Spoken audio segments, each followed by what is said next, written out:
పాములు పట్టి ఆడించేవారని ఉండేవారు పూర్వం. వారు ఏం చేస్తారంటే చిన్న కన్నం కూడా లేకుండా జాగ్రత్తగా ఒక గుండ్రటి తట్ట ఒకటి తీసుకొని పట్టుకున్నటువంటి పాముని అందులో అది చుట్టుకు పడుకుంటే దాని మీద ఆ మూత పెట్టేస్తారు. అలా ఒక వ్యక్తి ఒక త్రాచుపాముని పట్టుకుని బుట్టలో పెట్టి ఇంట్లో పెట్టి ఆయన పడుకున్నారు. ఓ రాత్రి వేళ ఓ ఎలక బయలుదేరింది. దానికి ఆకలేసింది. అది అటు ఇటు ఇటు ఇటు వెతికి అది దాని ప్రయత్నం అది చేసుకుంది ఆహారం కోసం. బహుశా ఈ బుట్ట ఇంత బాగా మూత పెట్టి ఉంది అంటే ఇందులో ఏదో ఉండుంటుంది తినడానికి అని చెప్పి అది ఆ బుట్టకి కన్నం పెట్టడం మొదలెట్టింది. ఆ లోపల ఉన్న పాము విపరీతమైన ఆకలి వేచి శోషించిపోతుంది. ఆ నీరసపడిపోతున్న సమయంలో ఇది బుట్టకి కన్నం పెట్టి లోపలికి వెళ్ళింది. లోపల ఏమైనా ఉంది తిందామని. దాని పురుష ప్రయత్నం అది చేసింది. దానికి ఈశ్వరానుగ్రహం లేదు. లోపల పాము ఉంది. ఆ పాము ఏం చేసిందంటే విపరీతమైన ఆకలితో నీరసపడి ఉండగా ఎలక బలే వచ్చిందనా ఎలకని పట్టుకు తినేసింది. తినేసి బలాన్ని పొంది ఎలక పెట్టిన కన్నంలోంచి పాము బయటకు వచ్చి తూగులోంచి బయటికి పోయి తప్పించుకుపోయింది. ఇప్పుడు పురుష ప్రయత్నం ఒక్కటి చేస్తే ఫలించిందా? ఈశ్వర కృప తోడు కావాలా వద్దా? భర్తృహరి అదే అంటాడు. మనం ప్రయత్నం చేస్తే అయిపోవు, దానికి ఈశ్వరానుగ్రహం కలిసి రావాలి. కచ్చిదాశాస్తి దేవానాం ప్రసాదం పార్థివాత్మజ కచ్చిత్ పురుషకారంచ దైవంచ ప్రతిపద్యతే అంటుంది సీతమ్మ.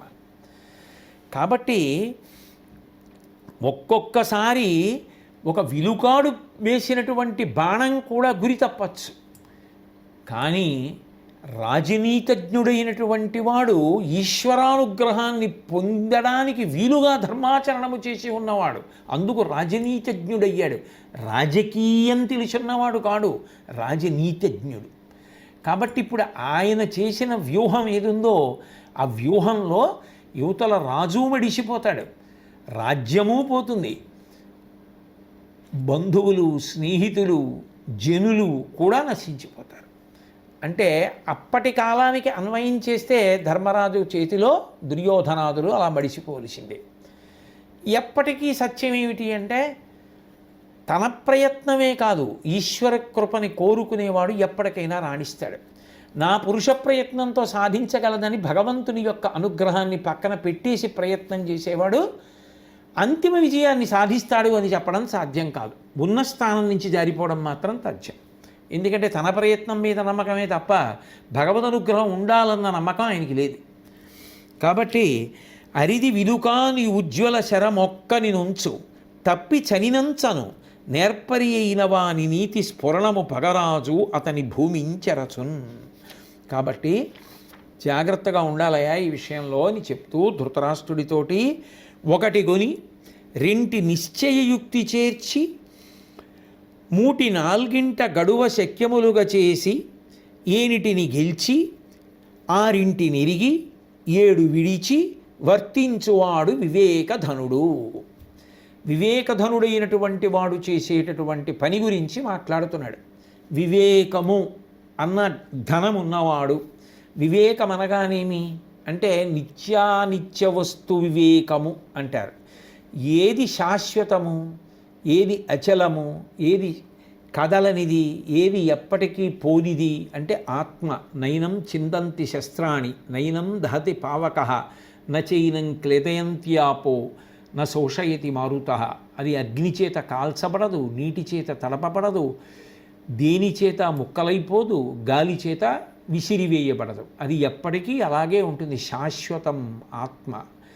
అటువంటి ఆత్మ అనుభవంలోకి రావాలి అంటే ఒకటి కొని దాని కొరకు ఆ ఆత్మ అనుభవంలోకి తెచ్చుకోవడం కోసం సుఖము దుఃఖము అనేటటువంటివి మర్త్యలోకమునందు శరీరము అనుభవించడానికి ఉపకరణంగా మనం తీసుకున్నామన్న విషయాన్ని బాగా రూఢము చేసుకుని సుఖమునందు పొంగు దుఃఖమునందు కుంగు లేకుండా రెండిటి యందు సమబుద్ధితో ఉండగలిగినటువంటి ప్రజ్ఞ సంతరించుకొని తుల్యనిందా స్తుతిర్మౌని సంతుష్టో ఏనకేనచిత్ అనికేత స్థిరమతి భక్తిమాన్మే ప్రియో నరః అన్నట్టుగా సమబుద్ధితో ప్రవర్తించగలిగి సత్వరజస్తమో గుణములనేటటువంటి 3 గుణములను వశం చేసుకుని, అంటే ఆ గుణములలో మనిషి ప్రవర్తించేటటువంటి విధానమును తెలుసుకుని 3 గుణములు దాటి శుద్ధసత్వమునందు ప్రవేశించగలిగి ఏ నాలుగు తెలుసుకోవాలో, ఏ నాలుగు జీవితమునకు లక్ష్యమై ఉంటాయో ఆ నాలుగిటి యందు విశేషమైనటువంటి జ్ఞానమును పొంది, అంటే ధర్మ అర్థ కామ మోక్ష, ఇందులో ధర్మము ప్రధానము, ధర్మబద్ధమైన అర్థము, ధర్మబద్ధమైన కామము మోక్షమునకు కారణము అని తెలుసుకొని అర్థము సంపాదించినప్పుడైనా ఖర్చు పెట్టినప్పుడైనా ధర్మంతో ముడేసి, మనిషి జీవితంలో ఏ కోరిక కలిగినా ఇది ధర్మచట్రంలో ఇముడుతుందా అన్న విషయాన్ని ఆలోచించుకొని తీర్చుకోవడం ఎవడు అలవాటు చేసుకున్నాడో అటువంటి వాడు ధర్మమునకు అర్ధకామములు ముడివేసిన కారణము చేత మోక్షమును పొందవచ్చని రూఢమైన జ్ఞానమును గురువుల దగ్గర తెలుసుకుని శాస్త్రమును విశ్వసించినటువంటి శ్రద్ధతో కూడినటువంటి బుద్ధి కలవాడై ఏనిటిని గెలిచి, శమదమాదులు అంటారు కదా, ఇంద్రియములను గెలిచినటువంటి వాడై, అంటే కంటికి కనపడకూడనిది కనపడినా మనసు విచలితము కాకూడదు, చెవికి వినపడకూడనిది వినపడినా మనసు దాని చేత ప్రభావితము కాకూడదు, అటువంటి స్థితిని పొందగలిగి ఆరింటిని ఎరిగి, శమదమాదులలో అంటే 5 ఇంద్రియములతో కలిసి పనిచేసేటటువంటి మనసు యొక్క నడవడి గూర్చి బాగా తెలుసుకొని దాని మీద నియంత్రణ పొంది, మనం చెప్పినట్టు మనసు వినడమే తప్ప మనసు చెప్పినట్టు మనం వినగలిగినటువంటి బలహీనతని పోగొట్టుకొని 7 విడచి అంటే దాటి, ఏవి 7 అంటే అవి సోపానములు, యమ నియమ ఆసన ప్రాణాయామ ప్రత్యాధార ధారణ ధ్యాన అన్న 7 దాటితే 8వది అష్టాంగ యోగంలో సమాధి. సమాధి అంటే ఇంకా అక్కడ తాను వివేకధనుడై నిత్యానిత్య వస్తు వివేకనంతో నిత్యమైనటువంటి ఆత్మగా తాను అనుభవంలో మిగిలిపోగలిగినటువంటి స్థితిని చేరగలిగినటువంటి వాడెవరో వాడు నిజమైన ధనము కలిగినవాడు. కాబట్టి ధృతరాష్ట్ర మహారాజా, మనిషి జీవితంలో పొందవలసిన పరమ ప్రయోజనము సాధనా క్రమం ఇది. కాబట్టి ఆ క్రమంలో వెళ్ళిన వాడెవరో అతను ధన్యాత్ముడు. విను మధురాహారంబులు గొనుటయు పెక్కండ్రు నిద్ర కూరిన ఎడ మేల్కని యునికియు కార్యాలోచనము నిరవు నడుచుటయును చనదొక్కనికిన్. చెయ్యకూడనటువంటి పనులు ఏమిటో చెప్తున్నాడు విదురుడు. విను మధురాహారంబులు కొనుటయు. మధురాహారం అనేటప్పటికే ఎవరికైనా నోటి వెంట లాలాజనం స్రవిస్తుంది. ఎవరైనా ఒక మధుర పదార్థం తింటే సహజంగా దానికి కొంత సువాసన కూడా ఉంటుంది. ఆ పదార్థాన్ని తింటున్నాడు అనుకోండి, చూసేటటువంటి వాడికి కూడా మనిషే కదూ తినాలని అనిపిస్తుంది. అసలు ఒకడు చూశాడా లేదా వదిలేయండి. ఒక మధుర పదార్థం తిన్నప్పుడు నేను ఇంత సంతోషపడుతున్నాను కాబట్టి ఇంకొకడిని కూడా సంతోషపడిని. పెట్టి తిన్నది కదా అదృష్టం. మళ్ళీ మళ్ళీ ఇలా తినగలగాలి అంటే జన్మాంతరములు కూడా కూడా ఇలాగే తిని సుఖపడాలి అంటే ఒకరికి పెట్టింది మళ్ళీ తినడానికి యోగ్యత కల్పిస్తుంది. ఒకరికి పెట్టకుండా తిన్నది ఇప్పటికి తినడానికే పనికొస్తుంది. కాబట్టి ఇప్పుడు పెట్టి తినడమే కాదు, తర్వాత తినడానికి కూడా మార్గాన్ని ఏర్పాటు చేసుకోవాలి. అంటే ఇప్పుడు తింటూ భవిష్యత్తు కోసం ఇంకోటికి కూడా పెడదాం అంటే అప్పుడు ఏమైంది, శాస్త్రాన్ని నమ్మాడని గుర్తు, పుణ్యాచరణ చేయడానికి సిద్ధపడుతున్నాడని గుర్తు. కాబట్టి ఒకరికి పెట్టి తినడం గొప్పయా మధుర పదార్థం తినేటప్పుడు. అంతేగాని మనం ఒక్కళ్ళమే తినేద్దామని తలుపులేసేయి తినేద్దాం అని తినడం, ఎదురుగుండా ఎవరో తిరుగుతున్నా కూడా వాళ్ళు మనుషులే, ఇంత పెట్టి మనం తిందామన్న స్పృహ లేకుండా చాలా బాగుందే, ఎంత రుచిగా ఉందోనే, పాకం బాగా వచ్చిందే, యాలకులు బాగా వేశారే అని వర్ణించుకుంటూ తింటుంటే అక్కడే ఉన్నటువంటి వ్యక్తి ఎంత పేదవాళ్ళైనా వాళ్ళు మనుష్యులు కారు, వాళ్ళకి మనసు ఉండదు, వాళ్ళకి మాత్రం తినాలనిపించదు. వాళ్ళకి ఓ ముక్క పెట్టి నువ్వు తింటే వచ్చిన నష్టం ఏమిటి, ఏమైపోతుంది, కొండలు తరిగిపోయా ఏమి, నీకు పోనీ ఓ చిన్న ముక్క తగ్గచ్చు, అయినా అందులో ఎంత మర్యాద ఉంది. కాబట్టి మధురాహారంబులు గొనుటయు పెక్కెండ్రు నిద్ర కూరిన ఎడ మేల్కొని ఉనికియు. అందరూ నిద్రపోతుంటే ఒక్కడికే తెలివి ఎందుకు ఉంటుంది, నిద్ర ఎందుకు పట్టదు? మొట్టమొదట్లోనే ఈ ప్రశ్న వేశాడు. రోగం ఉందా, ఇంకోళ్ళ డబ్బు ఎత్తుకొద్దాం అనుకుంటున్నావా, దొంగతనం అలవాట, లేకపోతే కామం ఉందా, ధర్మాన్ని విడిచిపెట్టిన కామం ఏమైనా నీ మనసులో ప్రవర్తిస్తోందా, ఎందుకు అసలు రాత్రి నిద్ర పట్టకపోవడం ఏంటి? ఎందుకు నిద్ర పట్టదు? పగలంతా పరమేశ్వరుడిచ్చిన సమయాన్ని సద్వినియోగం చేసి అలిసిపోతే రాత్రి అయ్యేటప్పటికి హాయిగా కంటి నిండా నిద్ర పట్టాలి. ఎందుకు నిద్ర పట్టదు నీకు? అలా నిద్ర పట్టకపోతే కార్యాలోచనము, ఒక్కడివే కూర్చుని ఆలోచిస్తూ ఉండడం, ఏం చేయడం ఎందుకని? జీవితంలో వృద్ధిలోకి రావాలి అనుకున్నవాడు తప్పు చేసినప్పుడు దాపరికం లేకుండా ఎవరో ఒకరికి చెప్పేయడం నేర్చుకున్నాడు అనుకోండి, అక్కడతో ఇంకా తప్పు చేయడం పోతుంది. తల్లికైనా చెప్పు, తండ్రికైనా చెప్పు, భార్యకైనా చెప్పి, నేను ఇవాళ ఈ తప్పు చేశాను, ఇక పైన చేయకూడదు అనుకుంటున్నాను, నన్ను నింద చెయ్యొద్దు, నింద చేస్తే ఇక మళ్ళీ చెప్పలేను, కాబట్టి నేను చెప్పుకోవడానికి తలుపు అలాగే తెరిచి ఉంచు, చాలా తప్పు చెయ్యకూడదు చేశాను, కానీ ఇక పైన చేయకూడదు అనుకుంటున్నాను, నేను చేయకుండా నన్ను నియంత్రించు, అటువంటి మార్గాల వైపు నేను వెడుతుంటే నన్ను నిగ్రహించు, నీకు తెలియాలని నీకు చెప్పేశాను అన్నాడు అనుకోండి, వాడు ఇంకా తప్పు చేయడు. తప్పుని దాచి ఎలా అధిగమిద్దామని చెప్పి ఒక్కడే ఆలోచించవలసి వచ్చిందనుకోండి, ఉద్వేగంతో ఉంటాడు, సరి అయిన ఆలోచన రాదు, రాకపోతే ఇంకా జారిపోతాడు. ఒకళ్ళతో పంచుకుని ఒకళ్ళతో కలిసి ఆలోచించలేనంత భారంగా ఆలోచించవలసిన అవసరం ఎందుకు కలుగుతోంది అసలు?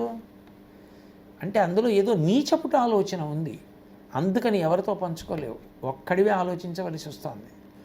అట్లా ఆలోచించడం ఏమిటి? ఒకడివే ఎందుకు ఆలోచించాలి? అందరూ నిద్రపోతుంటే ఒక్కడివే ఎందుకు తెలివిగా ఉండాలి? మధుర పదార్థాలు ఒక్కడివే తిని ఎవరికీ పెట్టకుండా ఎందుకు ఉండాలి? రాజ్యం మధుర పదార్థం లాంటిదే, ఇవన్నీ ధృతరాష్ట్రుడికే అన్వయం. కాబట్టి తెరవు నడుచుటయు, ఆ దారిలో ఎవ్వరూ లేనప్పుడు ఎందుకైనా మంచిది అటు వెళ్లకుండా ఉండడం మంచిది. తెల్లవారుజామున బాగా చీకటిగా ఉండగా ఏదో కాసేపు అలా వ్యాహ్యాళిగా నడిచొస్తే ఆరోగ్యానికి మంచిది అని చెప్పి కొంతకాలం తెల్లవారుజామున ఏదో 4:30కో ఇప్పుడు ఒకసారి అలా కాసేపు ఒక పావుగంట 20 నిమిషాలు బయట తిరిగి వస్తుండేవాళ్ళం. బాగా తెలిసిన ఆయన పాపం 70 సంవత్సరాల వయసు దగ్గరికి వచ్చేసింది. ఆయన అందరం వెళ్ళే దారి కాకుండా ప్రారంధం ఎందుకో మనుషులు ఎవరూ వెళ్ళనటువంటి వేరు మార్గంలో వస్తున్నారు. అక్కడ ఉన్నటువంటి ఆ చెట్లు ఉద్యానవనంలా ఉంటే అందులో నడిచేవాళ్ళం ఓ పావుగంట, పోనీ ఓ గంట కాదు 2 గంటలు కాదు, ఓ పావుగంట అలా తిరిగి ఇంట్లోకి వెళ్ళిపోయేవాళ్ళం. ఆయన అట్నుంచి వస్తున్నారు. ఎందుకో అది కొంచెం చలికాలంగా ఉండడంలో ఆయన ఉన్ని టోపీ ఒకటి మొత్తం ముఖానికి అంతటికీ పెట్టేసుకున్నారు, ఆ ఉన్ని బట్టలు వేసుకున్నారు. పట్టుకోంది ఏమిటంటే కర్ర పట్టుకోవడం మర్చిపోయారు. ఆ వేషం దానికి ఏమిటో చిత్రంగా అనిపించిందో ఏమిటో, ఓ కుక్క వెంటబడింది. ఆ కుక్కను చూసి 4 కుక్కలు వెంటబడ్డాయి, అవి చూసి ఇంకో 2 కుక్కలు వచ్చాయి, మొత్తానికి 8, 10 కుక్కలు వెంటబడ్డాయి. ఆయన భయపడిపోయి ఆయన ఏం చేశాడు, అరిచి తడబడిపోయి ఇటు కుక్క అటు కుక్క మీద పడిపోతుండడంలో కింద పడిపోవడంలో అన్ని కుక్కలు కలిసి మీద పడిపోయి పెట్టేసి ఒకటి కంఠం పట్టుకుంది. అదృష్టం స్పృహ తప్పిపోయే ముందు ఆఖరిసారి పెద్ద కేకలేశాడు. అది పక్కన మేడ మీద ఉన్న ఒక ఆయన ఎందుకో అదృష్టవశాత్తు తెలివిగా ఉన్నాడు, తెలివి వచ్చింది, బయటికి వచ్చి ఆయన దీపంలో చూశాడు, ఈయన కుక్కలు కంఠం పట్టేసుకుంటున్నాయి. ఆయన గబగబా తలుపులు తీసుకుని పెద్ద బడితో పట్టుకుని పరిగెత్తుకొచ్చి కుక్కలు తరిమి ఈయన్ని రక్షించాడు. అప్పటికే ఒళ్ళంతా రక్తం కారిపోతోంది, కంఠం కూడా పట్టేశాయి. సరే పాపం 6 నెలలు ఎంత వైద్యమో, ఎంత డబ్బు ఖర్చు పెట్టాడో, ఎంత కష్టపడ్డాడో, ఎంత పచ్చం చేశాడో. 10 మంది వెళ్ళని దారి, ఎవ్వరూ వెళ్ళని దారి, అటువంటి దారి వైపుకు వెళ్ళాడు, అంతే. ఆ దారిలోకి వెళ్ళాడు, ఇన్ని కుక్కలు పట్టుకున్నాయి. అందరితో పాటు నడిచి ఉంటుంటే ఈ బాధ ఉండకపోను కదా. ఎవడో ఒకటి చేతిలో కర్ర ఉంటుంది, లేకపోయినా 10 మంది ఉన్నారు కాబట్టి పర్వాలేదు. ఒక్కడే వెళ్ళడం అంత ప్రమాదం. పైగా ఒక్కడే వెడుతున్నప్పుడు చోరులు ఉండొచ్చు, ఇంకొకటి ఉండొచ్చు, ఓ పాము కనపడచ్చు, తేళ్ళు కనపడచ్చు, జెర్రీ కనపడచ్చు, కంగారు పడిపోవచ్చు. అప్పుడు ఎవరు రక్షిస్తారు? గబుక్కుని ఆపదలు చెప్పి వస్తాయా? చెప్పి రావు. పక్కన ఒకరు ఉండాలి కనీసం. ఎవరూ లేకపోయినా బాటలో ఎవరో నడుస్తున్నారు అనుకోండి, అదే ఆయన పడిపోయాడని ఎవరైనా చూస్తారు. ఎవ్వరూ కనుసూపు మేర లేనటువంటి బాటలో ఒక్కడు నడవడం ప్రమాదకరం కదా. అందుకని అలా నడవకూడదు.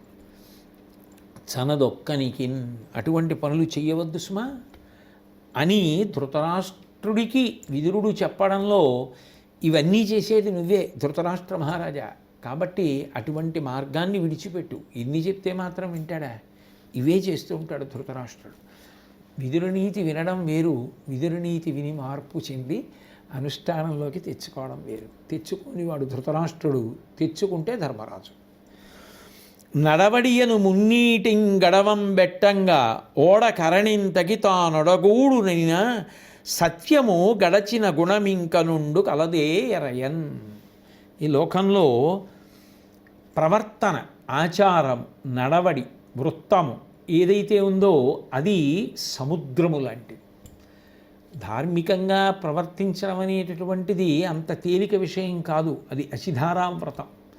అలా ధార్మికంగా బ్రతకాలి అనుకున్న వాడికి నిజానికి అటువంటి సముద్రాన్ని దాటిపోవడానికి పట్టుకుని తీరవలసినటువంటిది ఏది అంటే సత్యము.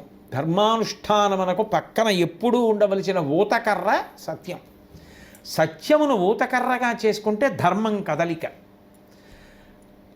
అప్పుడు ధర్మానుష్ఠానం చేయడం తేలిక. సత్యమును వదిలిన ధర్మం సాధ్యం కాదు.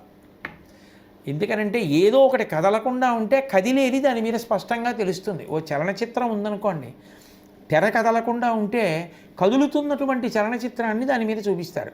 తెర కూడా కదిలిపోతుంది అనుకోండి, అసలు ఏం కనపడుతుంది? ఇంకా ఒకటి కదలనిది అయితే కదులుతున్నది కదలని దాన్ని మీద ఆధారపడి నిలబడుతుంది. అంతేగాని రెండూ కదిలేవైతే ఉపయోగం ఉండదు. సత్యం అనేటటువంటిది కదలిక లేనిది. సత్యము నిత్యము, నిరంజనము, శాశ్వతము. అటువంటి సత్యమును ఆధారం చేసుకుని ధర్మము నిరంతర కదలిక. కాలమునందు ధర్మం మారిపోతుంది. ఉదయం ఒకటి, మధ్యాహ్నం ఒకటి, సాయంకాలం ఒకటి, రాత్రి ఒకటి. తల్లి ముందు నిలబడితే పుత్రధర్మం, తండ్రి ముందు నిలబడితే పుత్రధర్మం, కొడుకు ముందు నిలబడితే పితృధర్మం, గురువు దగ్గరికి వెడితే శిష్యధర్మం, తన శిష్యుడి దగ్గరికి వెడితే గురువు ధర్మం, ఉద్యోగానికి వెడితే ఉద్యోగి ధర్మం, వీధిలోకి వెడితే పౌరధర్మం, ఇంట్లో ఉంటే గృహస్థు ధర్మం, దేవాలయానికి వెడితే భక్త ధర్మం. ధర్మం నిరంతరం మారిపోతుంది, అనుష్ఠానం అది. ఆ ఆచరణకి ఏది చేయూత కదలనిది అంటే పట్టుకోవడానికి నీకు ఆధారమైనదేది అంటే సత్యము. ఆ సత్యమును పట్టుకున్నవాడు ఈ ధర్మం అన్న సముద్రాన్ని దాటి అవతల ఒడ్డుకెడతాడు. ఈ కదలికలతో కూడుకున్నటువంటి జలప్రవాహాన్ని దాటి వెళ్ళిపోతాడు. దానికి పడవ ఏది అంటే సత్యమే. నడవడియను మున్నీటింగడవం బెట్టంగా ఓడ కరణింతగితా నొడగూడు ననినా సత్యము గడచిన గుణమింకనుండు గలదే ఎరయన్. సత్యాన్ని మించినటువంటి గుణం ఉంటుందా అని అడుగుతున్నాడు. అందుకే రామాయణంలో రామచంద్రమూర్తి అంటారు, సత్యమేవేశ్వరో లోకే సత్యం పద్మాశ్రితా సదా సత్యమూలాని సర్వాణి సత్యాన్నాస్తి పరమం పదం అంటారు. సత్యమే లక్ష్మీదేవి అనుగ్రహానికి కారణము. సత్యమును మించినటువంటిది లోకంలో లేదు.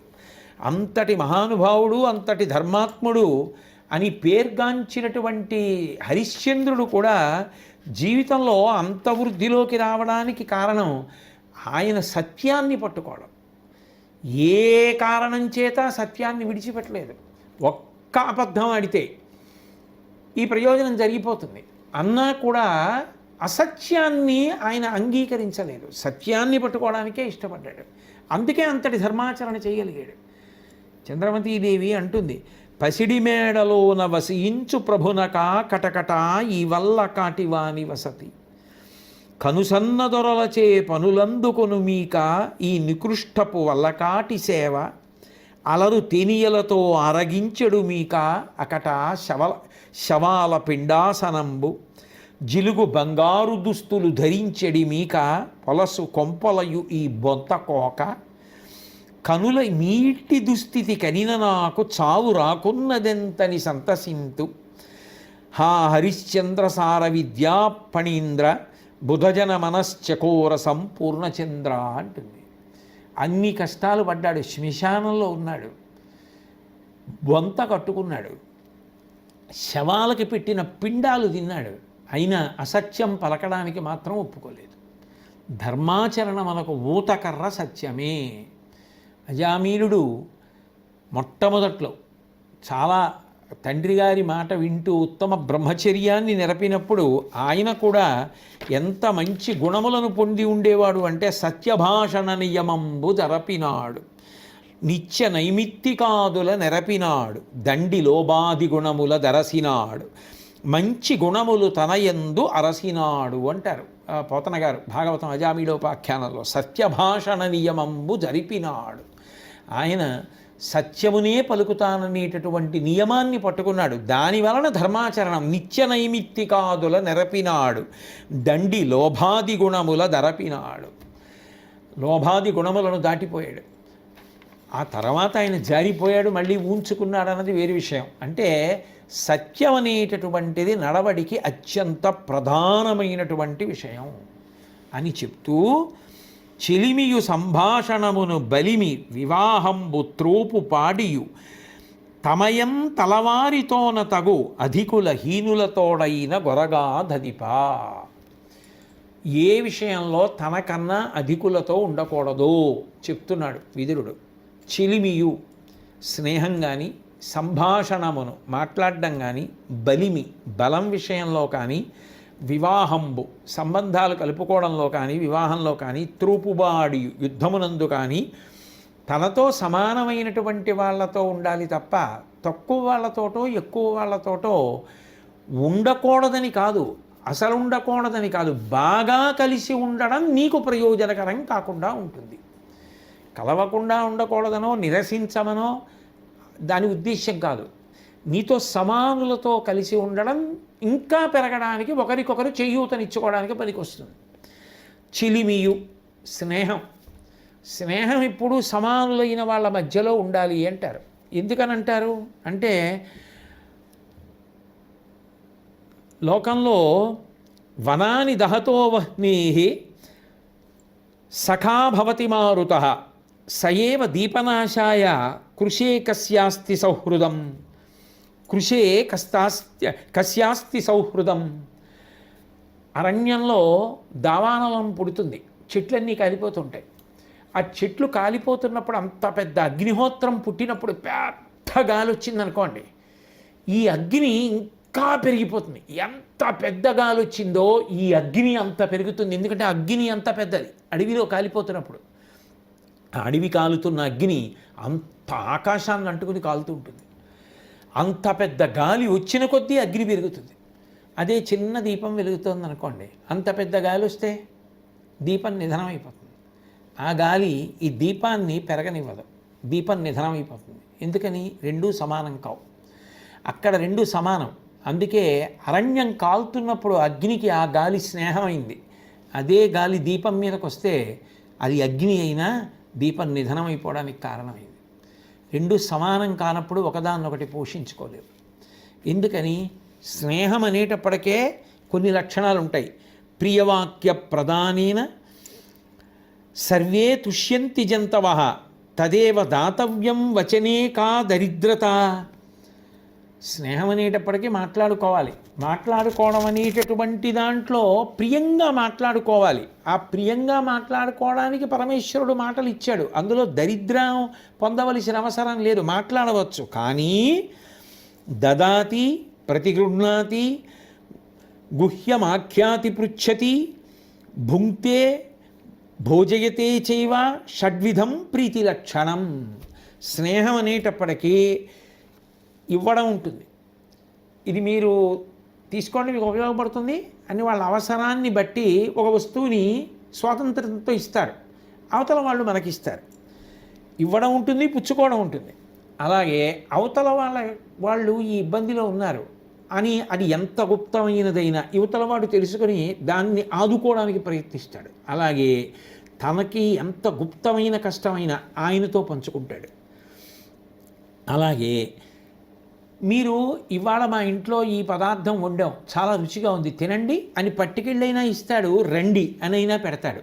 అలాగే అవతల ఆయన పిలిచినప్పుడు తను కూడా వెళ్ళి తినాలి. అది స్నేహానికి ఉండవలసినటువంటి లక్షణం. ఈ 6 లక్షణాలు స్నేహంలో ఉండాలి. ఇందులో ఒకటి బాగా సమున్నతం, ఒకటి బాగా కిందికి ఉందనుకోండి, ఈ 6 సమానం కావడం అంత తేలిక కాదు. ఎక్కడో అరుదుగా కోట్ల మందిలో ఓ ఇద్దరి మధ్య సిద్ధించవచ్చు, అది వేరు విషయం. కానీ సర్వసాధారణంగా అంత ఎత్తు అంత కిందకి ఉంటే ఆ స్నేహం ఈ కారణములు పంచుకోవడంలో సాధ్యం కాదు. కాబట్టి అది ఎప్పుడు పండేటటువంటి అవకాశం ఉండదు. పైగా ఒక్కొక్కసారి ఏమవుతుంది అంటే నా విషయంలో ఎందుకు అంత స్వాతంత్రం, అంత తేలికగా నాకు సలహా చెప్తున్నాడన్న భావన నేను పైవాడను పెద్దవాడను అన్నవాడికి కలిగిందనుకోండి, అంతే. అది చెప్పినవాడు చెప్పే మాట, ఆ మాట పాపం ఆయన మంచిగా అన్నా అది నేను పెద్దవాడిని అనుకున్న వాడికి రుచికరం కాలేదనుకోండి, అక్కడతో స్నేహం పోతుంది. ఎందుకంటే కువాక్యాంతంచ సౌహృదం. అవతలవాడు అంత స్వాతంత్ర్యం తీసుకోవడం ఏమిటి, యువతలవాడు హాస్యవాడడం ఏంటి, ఈ మాట అనడం ఏంటి అనుకుంటే పోతుంది అక్కడతో. అది సమానులైతే పసగుతుంది. అందుకని చెలిమి విషయంలో, సంభాషణ విషయంలో, బలం విషయంలో, బలమైన అంతే. సమాన బలాలు ఉన్న వాళ్ళు అనుకోండి, తేలికగా ఒక్కలా కలిసిపోవడం తేలికైపోతుంది. వివాహ విషయంలో, ఇచ్చిపుచ్చుకోవడంలో అది చాలా తేలిగ్గా కలుస్తుంది. ఎందుకంటే వివాహం అనేటటువంటిది వ్యక్తిగత విషయం కాదు, ఎవరి పెళ్ళి వాడు ఒక్కడికి సంబంధించింది కాదు. పెళ్ళిలో అనేక మంది ప్రమేయం ఉంటుంది. కన్యా వరయతే రూపం మాతా విత్తం పితా శ్రుతం బాంధవా కులమిచ్చంతి మృష్ణాన్న ఇతరే జనా. ఒక్క వ్యక్తి వివాహం అవుతోందనుకోండి, కన్యా వరయతే రూపం. సర్వసాధారణంగా ఆడపిల్ల ఏం కోరుకుంటుంది, రూపంతో, మంచి రూపంతో ఉండాలి అవతల వ్యక్తి అని కోరుకుంటే అదేమీ తప్పు కాదు, అదేం కోరుకోకూడదు కాదు. ఆ అవతల వ్యక్తి చక్కటి రూపంతో ఉండాలి అని ఒక పిల్ల కోరుకుంటే అందులో దోషం పట్టడానికి ఏం లేదు. కాబట్టి కన్య మంచి రూపవంతుడైన వరుణ్ణి కోరుకుంటుంది. మాతా విత్తం, పిల్ల తల్లి వరుడి దగ్గర డబ్బు ఉండాలని కోరుకుంటుంది. ఎందుకు మరి? పిల్ల సుఖపడద్దు, అక్కడికి వెళ్ళి సుఖపడాలంటే ప్రధానమైంది ద్రవ్యం కదా. దగ్గర 4 రూపాయలు ఉండాలి అని పిల్ల తల్లి కోరితే అందులో పేరాశో ఉండకూడని మాటో ఏం కాదు కదా అది. అలాగే పితాశ్రుతం, ఆయన చదువుకున్నవాడు, సంస్కారవంతుడు, విద్యావంతుడు అయి ఉండాలని పిల్ల తండ్రి కోరుకుంటాడు. ఎందుకని అంటే అవి ఉన్ననాడు ఉన్నది నిలబడుతుంది, వృద్ధిలోకి వస్తుంది, పిల్ల సుఖపడుతుంది. అందుకని అవి ఉండాలని తండ్రి కోరుకుంటాడు. అలాగే బాంధవాహ కులమిచ్చంతి, బంధువులైన వారు ఉంటారు, వాళ్ళందరూ కూడా మంచి కుటుంబంలో పుట్టేవాడేనా ఈ పిల్లాడు, తల్లిదండ్రులు వాళ్ళు కూడా మంచివాళ్ళేనా, ఇవన్నీ చూస్తారు. అలాగే మృష్ణాన్న ఇతరే జనాహ, మిగిలిన వాళ్ళందరూ పెళ్ళికి వెళ్ళారంటే మంచి భోజనం పెడతారా అని చూస్తారు. వాళ్ళ ఇంట్లో భోజనాలు బాగున్నాయండి అంటారు. ఇంతమందితో సంబంధం ఉంది వివాహం అనేటప్పటికీ, తప్ప అది ఒక్కడికి సంబంధించినటువంటిది కాదు. అయినప్పుడు అది సమానుల మధ్యన అనుకోండి పండుతుంది. సమానులు కాకుండా ఒకళ్ళు బాగా ఎత్తులోనూ ఒకళ్ళు బాగా పొలంలోనూ ఉన్నారనుకోండి, పండకపోవచ్చు. అందుకని చెప్పి వివాహం విషయంలో కూడా సమానంగా ఉండడం మంచిది. త్రూపుబాడియు, యుద్ధానికి వెళ్ళినప్పుడు కూడా సమానంగా ఉండాలి. అంతేగాని మహాబలవంతుడు చీమ ఏమైనా అర్థం ఉంటుందా? అలా ఉండకూడదు. సమానమైనటువంటి బలం ఉన్నవారైతేనే యుద్ధంలా ఉంటుంది. రామరావణ యుద్ధం, ఆకాశానికి ఆకాశం ఉపమానం, సముద్రానికి సముద్రం ఉపమానం, రామరావణ యుద్ధానికి రామరావణ యుద్ధం ఉపమానం అన్నారు వాల్మీకి మహర్షి. కాబట్టి తమయంతలవారితోన తగు, సమానులైన వాళ్ళ మధ్య సరిపోతుంది, కానీ సమానులైనటువంటి వారి మధ్య కాకపోతే అది పండేటటువంటి విషయాలు కావు. కాబట్టి వీటి విషయంలో సమానులైనటువంటి వారా లేదా అన్నది బాగా పరిశీలనం చేసుకున్న తరువాత మాత్రమే ముందుకు వెళ్ళడం మంచిది. ఉభయులకు శ్రేయస్కరంగా ఉంటుంది సుమా ధృతరాష్ట్ర మహారాజా అని. తనువున విరిగిన ఎలుగుల అనువుగబుచ్చంగవచ్చు, అతినిష్ఠురతన్మనమున నాటిన మాటలు వినిమిన్ని ఉపాయములను వెడలునే అధిప. శరీరంలో బాణం గుచ్చుకుందనుకోండి, బాణం తీసేసిన తర్వాత కూడా బాణపు ములుకు ఉండిపోయి అది బాధ పెడుతూనే ఉంటుంది. ఏదో శస్త్రచికిత్స చేసి మెల్లిగా లోపల ఉండిపోయినటువంటి ములుకు కూడా తీసేయచ్చు. తనువున విరిగిన అలుగుల అనువుగ బుచ్చంగవచ్చు, ఆ బాణం కానీ బాణం ములుకు కానీ తీసేయచ్చు. కానీ అతినిష్ఠురతన్మనమున నాటిన మాటలు, నోరుంది కదా అని వదరి మాట్లాడేసి అవతల వారి మనసు ఎంత బాధపడుతోంది చూడకుండా, ఇప్పటికి వారు ఏదో కష్టంలో ఉన్నారు కదా అని మనం ఇంకా శాశ్వతంగా ఇలాగే సమున్నత స్థానాల్లో ఉండిపోతామనుకుని చాలా చిన్నబుచ్చి అవతల వాళ్ళకి అవమానం జరిగేటట్టుగా మాట్లాడేశారనుకోండి, అట్లా మాట్లాడేయడం వల్ల వాళ్ళ మనసుకి కలిగినటువంటి బాధ వాళ్ళ ఆఖరి ఊపిరి వరకు అలాగే ఉండిపోతుంది. అది జ్ఞాపకం వచ్చినప్పుడల్లా మనసు కుందుతూనే ఉంటుంది. కాబట్టి బాణపు దెబ్బైన మనిషికి తర్వాత పూడుకుంటుందేమో, కానీ మనసులో విరిగిపోయినటువంటి మాటలు, దిగిపోయిన మాటలు మాత్రం ఎప్పటికీ బాధపడుతూనే ఉంటాయి. అందుకే మనిషి ఇంకొకరితో మాట్లాడేటప్పుడు అంత జాగ్రత్తగా మాట్లాడాలి. మాట పొందికగా ఉండాలి తప్ప తొందరపడి అవతల వారు బాధపడేటట్టుగా మాట్లాడకూడదు అన్నది దాని సారాంశం. అలాగే మాలకరి పుష్పములు కోయుమాట్కి తేటి పువ్వుదేనియ గొనియడు పోల్కి నిదురు కందకుండగొనునది కార్యఫలము బొగ్గులకు బోలే మొదలంట బొడువజనదు. ఇందులో విదురుడు ఒక అద్భుతమైనటువంటి విషయాన్ని ప్రతిపాదన చేస్తున్నాడు. ఎప్పుడైనా సరే ఒక పని చెయ్యవలసి వస్తే ఎలా చెయ్యాలి అన్నదానికి 2 ఉపమానాలు ఇచ్చాడు. చెయ్యకూడదు అంటే ఎట్లా చెయ్యకూడదు అన్నదానికి ఒక ఉపమానం ఇచ్చాడు. ఇస్తూ అంటాడు, మాలకరి పుష్పములు కోయుమాట్కి. పుష్పములు మాలలు కట్టేటటువంటి వారు ఉంటారు. ఆ దండ కట్టడానికి పువ్వులు కోసేటప్పుడు ఎంతో జాగ్రత్తగా కొయ్యాలి. అది కూడా చాలా మనసు పెట్టి చెయ్యవలసినటువంటి పని. ఏదో ఎడంచేత్తో సన్నజాజి మొగ్గలు కొయ్యడానికి బుట్ట పట్టుకుని కుడి చేత్తో మొగ్గలు కోద్దాం అనుకున్నారనుకోండి, ఆ గెలలా ఉంటుందే, దానికి మీరు కోద్దాం అనుకున్న మొగ్గ పట్టుకు లాగడంలో ఆ మొగ్గ ఆ కాడ మీ చేతికి రాకుండా పైనున్నటువంటి తెల్లని రేకులు ఊడిపోవచ్చు, లేదా ఆ గెలే ఊడిపోవచ్చు. మీరు గెల మొదలు పట్టుకొని జాగ్రత్తగా దాన్ని ఒక్కదాన్నే కాడతో ఊడేటట్టుగా తీసి ఆ సజ్జలో వేసుకోవాలంటే సజ్జ పొందికగా కొంచెం చేతికి దగ్గరగా పెట్టుకోవాలి. ఎక్కడో నేల మీద పెట్టి నిలబడి కోసి కిందకు పడేస్తే అది బుట్టలోంచి తొలికి కింద పడిపోవచ్చు. ఇవాళ మీరు ఒక మొగ్గ కోసారు, అది సాయంకాలానికి విచ్చుకుంటుంది. రేపటికి పువ్వు పూసే మొగ్గ ఉంటుంది.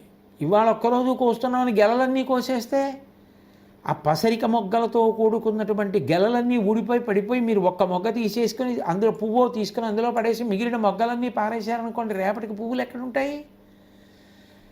పువ్వులు కట్టాలనుకున్న వ్యక్తి, మాల కట్టాలనుకున్న వ్యక్తి ఇవాళ తాను కోయవలసిన పువ్వులను మాత్రమే ఎంత పొందికగా కోస్తాడో, మిగిలిన మొగ్గలు కానీ, పందిరికున్న గెలలు కానీ, తీగకున్నటువంటి ఆ గుచ్చములు కానీ దెబ్బ తినకుండా ఎలా చూసుకుంటాడో, అట్లా తేటి పువ్వు తేనియగొనియడు పోల్కి, తుమ్మెద పువ్వులో ఉన్నటువంటి మకరందాన్ని తాగుతుంది. తాగేటప్పుడు ఎగిరి వచ్చి 6 కాళ్ళు ఆ పువ్వు రేకుల మీద పెడుతుంది.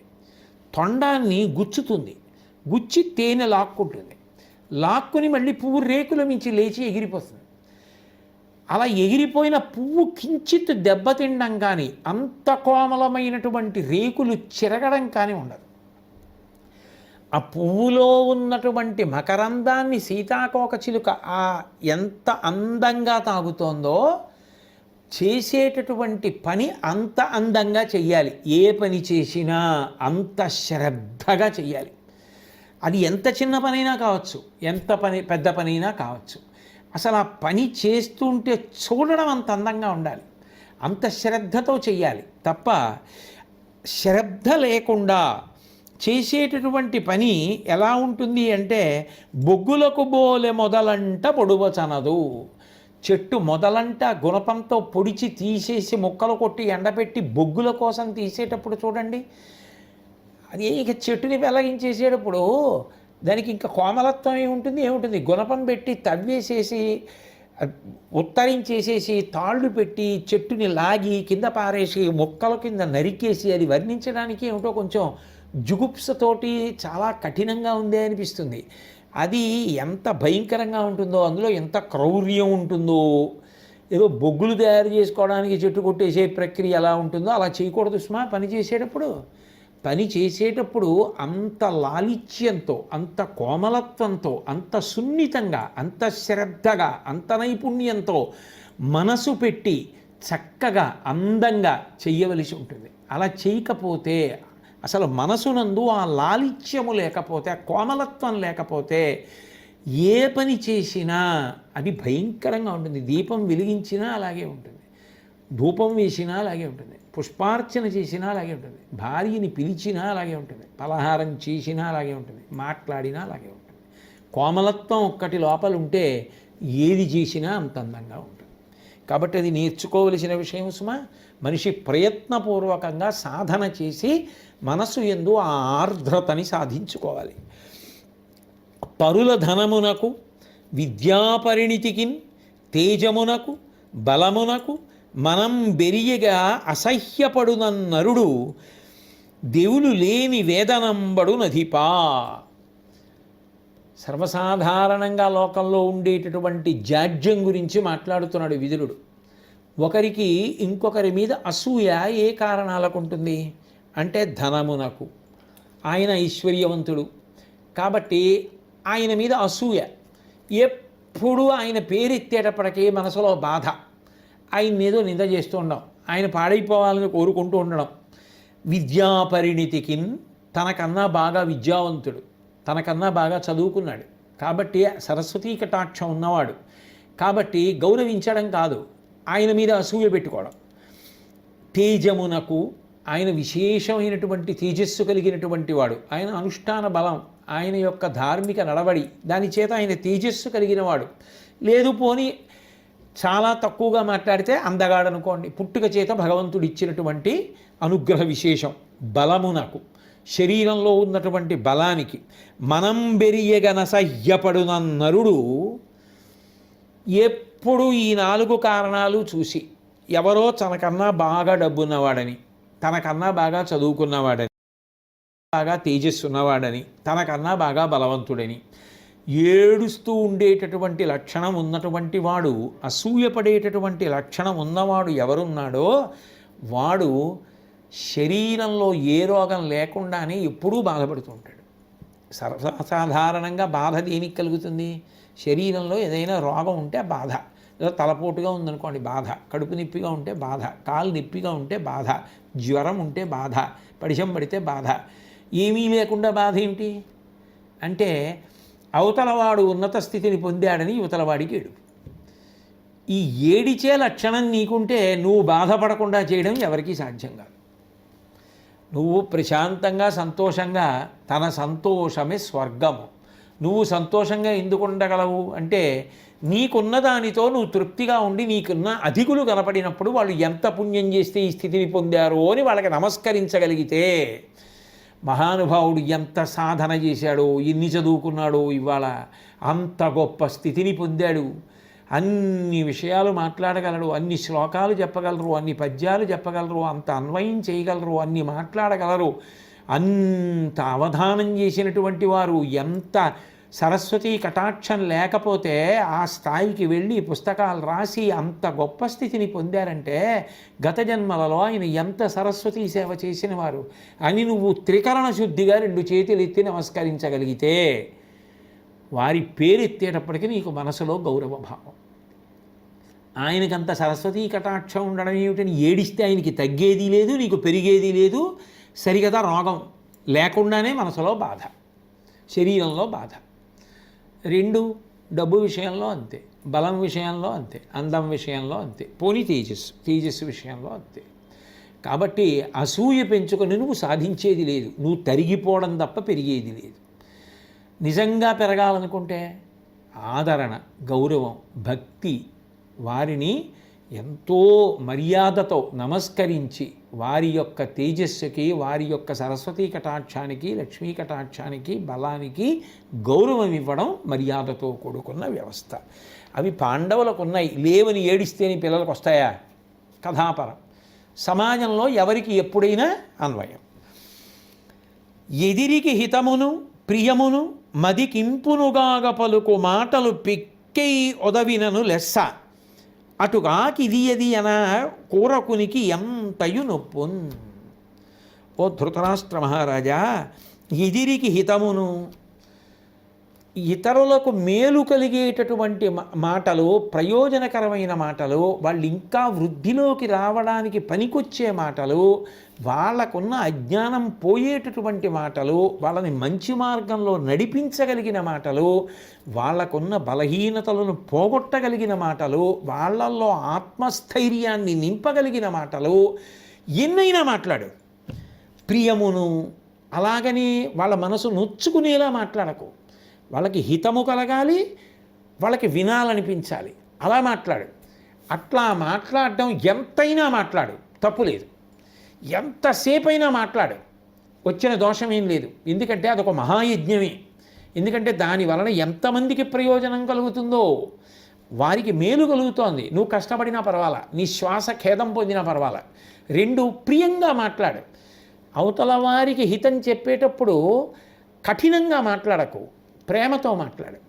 ఇలా మాట్లాడగలిగితే ఈ రెండు లక్షణాలు ఉంటే మాటకి ఎంతసేపు మాట్లాడినా పర్వాలేదు. మదికింపునుగాగ పలుకు మాటలు పెక్కయ్యొదవినను లెస్సా. ఎన్ని మాటలు మాట్లాడినా పర్వాలేదు. అటుకాకి ఇది ఎది అన కోరకునికి ఎంతయు నొప్పున్. నాకు అట్లా మాట్లాడడం రాదు, నేను చాలా కఠినంగా మాట్లాడతాను, అవతల వారికి పనికొచ్చే మాటల కన్నా అక్కర్లేని విషయాలన్నీ మాట్లాడుతూ ఉంటాను అన్నప్పుడు ఏమి మాట్లాడకుండా ఊరుకో, అదే 10,000. తప్ప భిన్నమైనటువంటి మాటలు మాట్లాడక, ఆ మాటలు వినడం వల్ల అవతల వాడికి మేలు కలగకపోగా వాడి మనసు పాడై వాడు వెళ్ళకూడని మార్గంలోకి వెళ్ళే మాటలు మాట్లాడకు. వాడి మనసు ఖేదపడే మాటలు మాట్లాడకు. అప్రియమైన మాటలు మాట్లాడకు. ఆ మాటలు విని ఇలా కూడా చెయ్యొచ్చేమో అని తప్పు విధానముల గురించి ఆలోచించేటట్టుగా మాటలు మాట్లాడకు. కఠినముగా మాట్లాడకు, ప్రియంగా మాట్లాడు, మేలు కలిగే మాటలు మాట్లాడు, ఎంతసేపు అయినా మాట్లాడు. అలా మాట్లాడలేననుకుంటే అసలు మాట్లాడకుండా మౌనంగా ఊరుకో, ఏ గొడవ లేదు. అలా మాట్లాడడం ఎంత ప్రయోజనమో, ఎంత పుణ్యమో, అలా మాట్లాడలేమనుకున్నప్పుడు మాట్లాడకుండా ఉండడం అంత పుణ్యం. తప్ప అటువంటివి కాని మాటలు చాలా బాగా మాట్లాడాను అనుకుని మాట్లాడడం చాలా ప్రమాదకరం. మాట్లాడద్దు సుమా. ఎంత గొప్పగా మాట్లాడాడండి విదురుడు. నిజంగా సమాజ హితానికి పరమేశ్వరుడు ఇచ్చినటువంటి వాక్కుని ఎంత జాగ్రత్తగా వాడాలో ఎంత చక్కగా, ఎంత అందంగా చెప్పాడు. అట్లాగే కరితురగాది ఘట్టనయు గాలియు నొంపదే ఒంటి ఉన్న అత్తరు అనేక భూరుహ వితానము గుంపయి పేర్చి బాధలం వరయునే అన్నదమ్ములను పొందిన నేరి కసాధ్యులట్లుగా కెరకై నిల్చినం గెలనికెల్లిదమై పరివోదురెంతయున్. ధృతరాష్ట్ర మహారాజా ఒక్కటే చెట్టు ఉందనుకో, కరితురగాది ఘట్టనయు, అట్లా వస్తున్న ఏనుగు ఆ చెట్టును చూసి అక్కడ నిలబడి కొమ్మలన్నీ విరిచేస్తుంది. లేకపోతే ఏ గుర్రం ఏం చేస్తుంది, ఒళ్ళు దానికేసి బాగా రాపాడిస్తుంది, ఆ చెట్టు దెబ్బతింటుంది, లేదా మోరలెత్తి కొమ్మలు పీకేస్తుంది. అదే గాలియునంపదే, పెద్ద గాలి వస్తే ఒకే చెట్టు ఉంటే ఆ చెట్టు ఒరిగిపోయి విరిగిపోతుంది. ఒంటి ఉన్న అత్తరు అనేక భూరుహవితానము గుంపయి పేర్చి బాధలం బొరయునే. అదే చాలా చెట్లు గుంపుగా ఉన్నాయనుకోండి, అన్ని చెట్ల మధ్యలోకి ఏనుగు వెళ్ళి అన్ని చెట్లని పాడు చేయదు, అన్ని చెట్లలోకి వెళ్ళి గుర్రం పాడు చేయదు. అన్ని చెట్లు ఉంటే గాలి విరిగిపోయేటట్టుగా చెయ్యలేదు. ఎందుకంటే ఒక చెట్టుని ఒక చెట్టు కాపాడుకుంటుంది. ఓ చెట్టు మీదకి ఒరుగుతుంది తప్ప కొమ్మ విరిగిపోయి పడిపోవలసిన అవసరం ఉండదు. కాబట్టి గుంపై పేర్చి బాధలంబరయునే అన్నదమ్ములను పొందిన నేరికి అసాధ్యులు అట్లుగా కెరవయి నిల్చినన్ గెలనికెల్లిదమై పరివోదురెంతయున్. చెట్లు అన్నీ కలిసి నిలబడితేనే ఏనుగు పడగొట్టలేకపోయింది, గుర్రం పాడు చేయలేకపోయింది, గాలి కొమ్మలు విరిగిపోయేటట్టుగా చెట్లని బాధ పెట్టలేకపోయింది. చెట్లే కలిసి మెలిసి ఒక చోట గుంపుగా పెరిగితే ఇంత ప్రయోజనం ఉంటే, ఒక కుటుంబంలో అన్నదమ్ములైనటువంటి వాళ్ళు కలసి మెలసి ఉంటే ఆ కుటుంబం ఎంత వృద్ధిలోకి వస్తుంది. తమ్ముడు కొంచెం శక్తి లేనివాడైతే వాళ్ళ అన్నగారు మంచి బలవంతుడండి, తమ్ముడిని కళ్ళల్లో పెట్టుకు చూసుకుంటాడు అంటారు. అన్నగారు బలహీనుడైతే తమ్ముడు బలవంతుడైతే వామనమూర్తి ఉపేంద్రుడు ఇంద్రుడిని కాపాడినట్టు తమ్ముడు అన్నగారంటే మహాభక్తి అండి, కళ్ళల్లో పెట్టుకు చూసుకుంటాడు అంటారు. అన్నదమ్ములు కలిసిమెలిసి ఉన్నారనుకోండి, ఇంకా అంతకన్నా బలం లోకంలో ఇంకోటి లేదు. మిగిలినవన్నీ పక్కన పెట్టండి. ఏదైనా ఇక్కడ చిటుక్కుమంటే వాళ్ళ తమ్ముడు అన్నయ్య అన్నదమ్ములు అందరూ కలుసుకుంటారండి, ఒకళ్ళకొకళ్ళు అలా తోడై నిలబడతారు. అలా నిలబడితే ఏమవుతుంది, వాళ్ళ పిల్లలందరూ కలిసి వస్తారు. అది చాలు. ఎంత బలం? అంత బలం కలగాలి అంటే ధృతరాష్ట్ర మహారాజా ముందు కలిసి ఉండవలసిన వాళ్ళు అన్నదమ్ములు, ఏకోదరులు. అథవా పెదనాన్న పిన్ననాన్న పిల్లలు అంతలా అన్నదమ్ములు కాబట్టి కలసిమెలసి ఉండడం నేర్చుకోవాలి.